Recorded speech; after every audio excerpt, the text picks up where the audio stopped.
Right, I'm finally going to be dyeing this amazing pair of Henry Maxwells. They do look very, very sad like this, but they are just in the most wonderful condition. I'm actually going to start by doing the tongue. Let me just you just literally just paint it on, and it's not difficult. It's messy. That's why I'm crawling about on the floor. I don't want to sort of risk. It's very easy to knock these things over and spill. So I'm in the salon and I do not want to be making any more mess than is necessary. And if I do knock this over and spill it, at least it will get caught on the cardboard.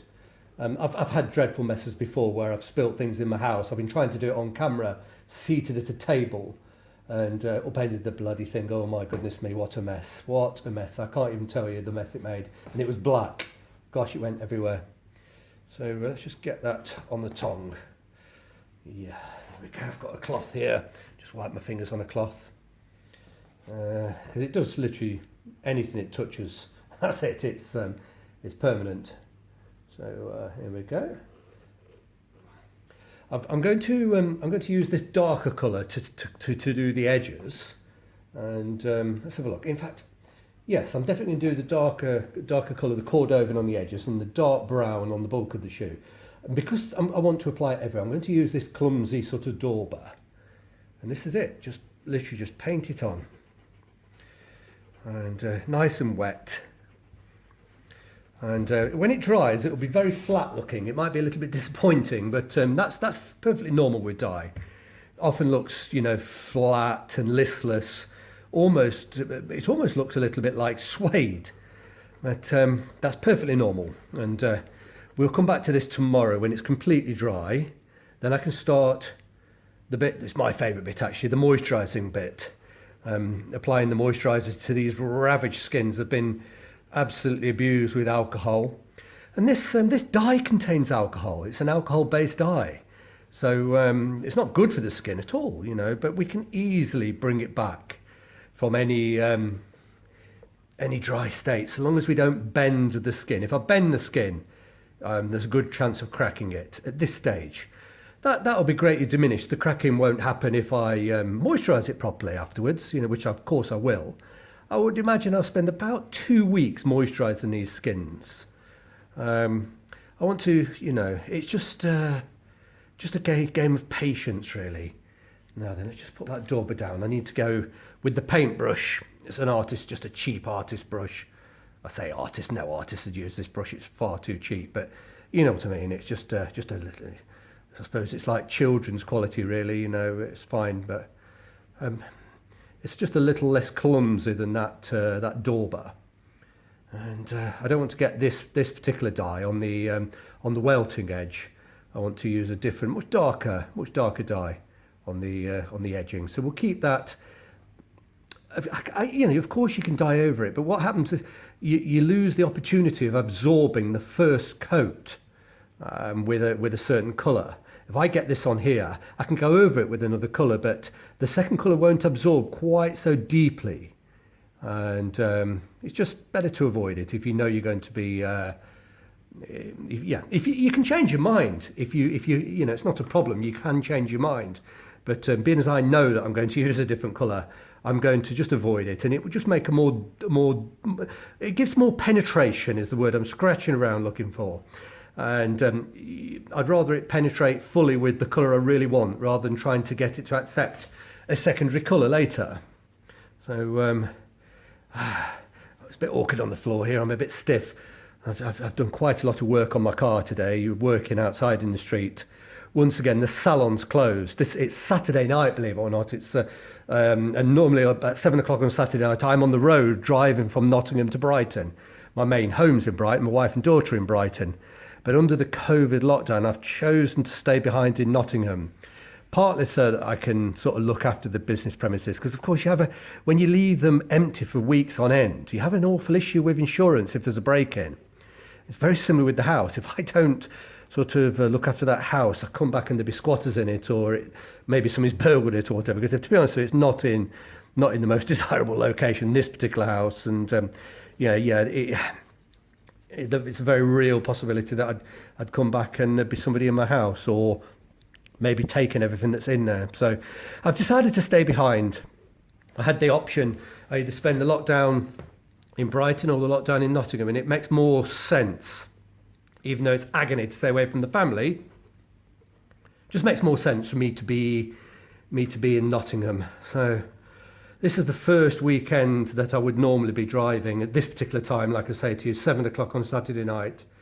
I'd normally be behind the wheel, quite excited to get back to Brighton to see my wife and daughter. So it feels a bit weird to be in here, if I'm honest with you. It's not the happiest of moments, but I need to just have some degree of normality, and me dithering around with shoes is normal behaviour for me. So I'll try and just be strict and keep to normal behaviour patterns, even if I can't work and earn, which is dreadfully frustrating having the business closed. Of course, I'm still liable for the costs of the business ongoing. It's got a lot of costs ongoing, and I've got to pay those, but I can't open the bloody doors and earn, which is a real blow. But it's a blow that I accept. I do have to accept it. And it's all done for the right reasons. It's not just the UK that's been locking down its cities. It's Europe as well. So now that we have a conclusion tonight with the US election, they might be able to sort of concentrate on health rather than sort of wondering who's won this election between the two candidates. Very, very strange scenario. But I do suspect very, very, very strongly that the US will have to go into, just like we are here in Europe, another lockdown. It's excruciating when you've got a business and it's closed and you don't earn anything. So not quite so excruciating for people that are employed. The government generally are paying about 80% of their wages. So I have to be honest, I'd be rather happy with that if somebody paid me 80%. But anyway, it is what it is. It's done for the right reasons. Now then, we're nearly done. I'll let this dry, and I will give it a second coat, but I'm not going to do it on camera. It's tedious to watch, and enough's enough. You don't need to see me repeat this. But what I will do whilst we've got the camera rolling, I'll do the sole edging and the sole. Let me just try and clean this dauber the best I can. Put as much as I possibly can. Let's get some more on the tongue. Put as much as I can on the shoe. I don't want to have to rinse it, but I would like to use the same dauber to do the sole and the sole edging. So here we go. Just keep rubbing, and eventually it will run out. It goes quite a long way actually. One little when you're looking for it to run out. Come on. I'm waiting for it to sort of. It looks like I might not even need to do a second application. This is. It's starting to dry out now. It's here we go. Yeah, there's not much left on there. Here we go. Yeah, I'm rubbing with the dry dauber now. Let's just keep rubbing until I know the daubers are absolutely sort of what's the word I'm looking for? I was going to say exerted, but that's the wrong word. Never mind. Yeah, it's nearly done. Yeah, I'm rubbing around with the dry dauber now. Right, let's pop that down. Let's put the lid on this particular die, and I'll take the darker die, use the same dauber just to do the edgings and the sole, the heel edgings, the sole. It's only skin. It just takes on dye in exactly the same way, and put it on quite wet. Let it really, really soak in. Here we go. Oh, you devil. Not to worry, that's okay. Being a bit clumsy there. Need to be less clumsy. Take more care. There we go. There you go, you get the idea. I'll do half of it, then I'll turn it over and do the sole. There we go. I can put this on really heavy and wet. There we go. 1930s shoe. Truly magical, Henry Maxwell's. These are just so beautiful. I'm really, really looking forward to wearing these. I've got other identical pairs and I'll be restoring those very, very soon. And I just really look forward to wearing them. It's going to be fantastic. Yeah, so we've gone from complete gloss black to brown. I've had various people send me messages saying, don't be daft, it can't be done. And it can be done, it has been done. And very, very, very hard work. It's not a job that you can take lightly. You can't just take the brown dye and paint it over the black. The black has to come out first, and boy, is it difficult. Very difficult. It's taken me 5 or 6 hours to remove the black from this particular shoe. But not many shoes are worth spending that sort of time on, but these Henry Maxwell absolutely are. But it's not a pleasant task, I can tell you, cleaning that, the smell of the alcohol. Yeah, it's almost overwhelming. And yeah, it's not, oops, nearly knocked the cardboard over, which is why I'm working on the floor. Any spillages are not really going to be a problem in the cardboard. So there we go. That's fantastic. Now then, let me, same thing, I'll just keep going with this dauber, let it really, really absorb. And I want to I take the artist brush and just do the very, very edge of the welting. There we go. They do look very matte, which is perfectly normal with solvent-based dyes. They do look very, very matte. Nothing to worry about at this stage. The coloured moisturisers will just give it all of the vigour and all the intensity and all the vitality of that the pigment can really, really pick up.